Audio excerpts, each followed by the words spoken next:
皆さんこんにちは。元旦ボイドの特集は3回目となります。第3惑星付近であれば、246の2はどうなのか気になっている人が多いと思います。気になった理由も含め、元旦のボイドの結果とともに感じたことをお伝えしようと思います。まず、ボイドの結果はこちらとなります。接戦の末、300メガ程度のポイント差で146が勝利しております。ポイントランキングはこちらです。キルフェイズのランキングだけ見ると、246の勝利にも見えます。では、この動画の流れです。まずは2を特集するきっかけとなった前回ボイド結果に触れておきます。そして各ワールド基礎数値を確認し、主要同盟、主要指揮官を確認し、最後にボイド当日の状況を詳しく確認します。きっかけとなった前回ボイド結果がこちらとなります。一番左に貼っているキャプチャーを見ればすぐ異変に気づくと思いますが、キルフェイスの指揮官ポイントがクレイジーです。同盟ポイントを間違って貼り付けたわけではございません。では、実際どれくらいの異変なのかを視覚化します。8位までに246が7名ランクインしていますが、その指揮官のワールドポイントに対する比率がこちらです。7名だけで 36% のポイントを獲得しております。64% がそれ以外の246全体で取得したポイントです。そんなもんじゃないのかと思われる人もいると思いますので、試しに対戦相手の146が前回対戦した2の場合を表示してみます。ちなみに146にしなかったのは、比べ物にならないくらい小さい値になってしまったためです。2が6名ランクインした状態ですが、全体の 12% となっております。ちなみに表示の通り、比較的圧倒的な獲得といった内容です。一度も統合が発生しなければ、超怪物クラスが暴れたりした場合、似たような状況にはなると思います。次に、同盟ポイントのワールド比率がこちらです。まあ、主要同盟3つが多くのポイントを獲得するのはよくあることです。対象の数は 60% を占めております。では、数の中で先ほどのプレイヤーが占める割合がこちらです。7名のプレイヤーが 60% のポイントを占めております。つまり、超怪物クラスが大暴れしているといった結果の表れとなります。今回がどうだったのかを確認視点に含めながら、移行確認を進めていきます。では、いつもの特集視点ですが、各式素数値がこちらです。個人のランキングが多く含まれているため、246は初回統合の状態ですが全惑星ランキング8位となります。146は第2惑星2回目統合が昨年9月に実施されましたが、16位となっております。しかし、同盟戦力を確認すると、対戦条件として格上なのは246側となります。同盟戦力のランク8平均が 2.5G といった状態です。ちなみに、第3惑星2回目統合の209は平均 2.7G といった数値でした。246として特徴的なのは、個人の戦力や副艦数値が非常に高いことです。イベント勝率について、両ワールドともそれほど勝利できておりません。レーダーチャートですが、その特徴がよく現れています。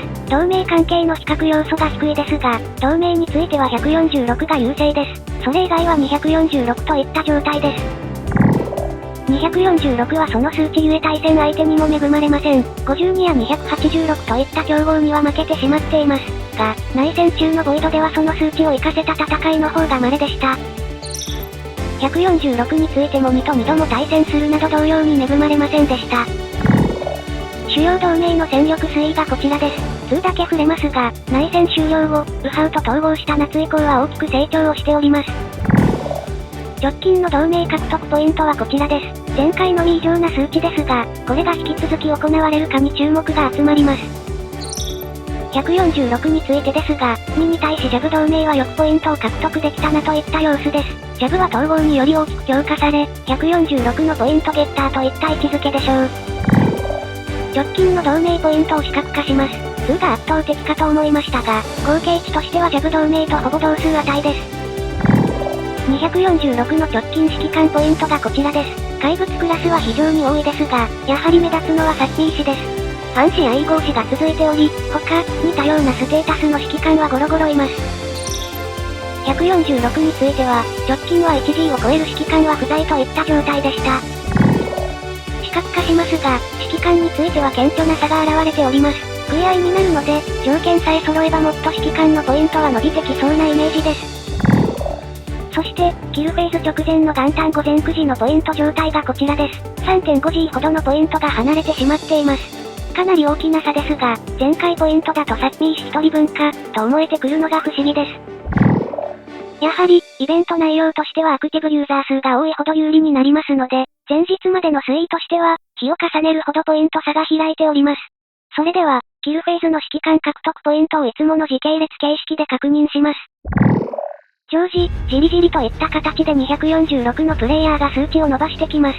伸び率が低く見えるのは、グラフの最大ポイントの幅が 4G に設定されてしまっているのが原因です。グラフ全体が一度に大きく変化するような状態は発生しておりません。これは、ランキングに登場している指揮官が、一度に大きな対戦を実施してないということになります。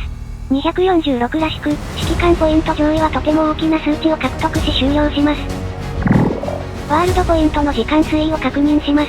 3.5G 差で開始したボイドですが、日本時間の午前中という時間帯には差が縮まりません。むしろ若干広がったくらいです。ですが、昼過ぎ頃からじわじわと246が迫っていきます。246にもあまりレポートはありませんでしたが、単独攻撃による大打撃といった様子です。上げてないだけで小競り合い程度はあったのかもしれませんが、大きくグラフを動かす戦いは発生しておりません。